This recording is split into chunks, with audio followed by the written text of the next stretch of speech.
ओम शांति। सुप्रभात रूहानी आत्माओं। 13 मई की मुरली के महत्वपूर्ण बिंदुओं।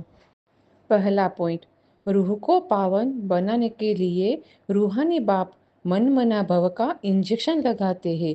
यह इंजेक्शन रूहानी बाप के सिवा कोई लगा नहीं सकता। परमात्मा ही सच्चे डॉक्टर है जो आत्मा को ठीक करते हैं।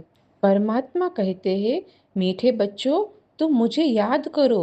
याद करने से ही आत्मा पवित्र बन जाएगी। इसके लिए संस्कृत आदि पढ़ने की कोई आवश्यकता नहीं है। बाप तो हिंदी में सीधे और सरल शब्द में समझाते हैं। जब आत्मा को यह पक्का निश्चय हो जाता है कि रूहानी बाप हमें पवित्र बनाने का तरीका बता रहे हैं, तब वह धीरे धीरे विकारों को छोड़ देती है। दूसरा पॉइंट, परमात्मा कहते हैं कि देह अहंकार को त्याग कर अपने आप को आत्मा समझो और मुझे याद करो।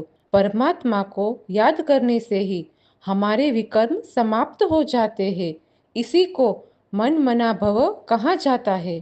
तीसरा पॉइंट, हम आत्मा है। सृष्टि चक्र का संपूर्ण ज्ञान, रूहानी ज्ञान और राजयोग का ज्ञान केवल परमात्मा ही समझाते हैं। कोई भी शास्त्र इसे पूरी तरह नहीं समझा सकता। मनुष्य भगवान नहीं है। भगवान सबसे ऊंच और सदैव पवित्र है।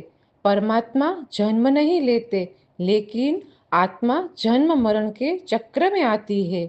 चौथा पॉइंट, पहले भारत बहुत सुखी और समृद्ध स्वर्ग था, अब दुखी हो गया है। परमात्मा फिर से आकर हमें ब्रह्मा के माध्यम से रूहानी ज्ञान और राजयोग का ज्ञान सिखाकर देवता बनाते हैं, पवित्र बनाते हैं और स्वर्ग के लायक बनाते हैं। पांचवा पॉइंट, आज बाबा ने अनुभव की विल पावर द्वारा माया की पावर का सामना करने वाले अनुभवी मूर्त भव का वरदान दिया है। इसे सरल शब्द में ऐसे समझो, सबसे शक्तिशाली अवस्था है अपना अनुभव। एक अनुभवी आत्मा अपनी अनुभव जनित दृढ़ इच्छा शक्ति से माया की किसी भी शक्ति, हर स्थिति और हर समस्या का सहजता से सामना कर सकती है और सभी आत्माओं को संतुष्ट भी कर सकती है। छठा पॉइंट, आज बाबा ने यह स्लोगन दिया है कि एक दो को देखने के बजाय स्वयं को देखो और परिवर्तन करो। इस स्लोगन का सरल शब्द में मतलब है, दूसरों की गलतियों को देखने के बजाय अपनी कमियों को पहचान कर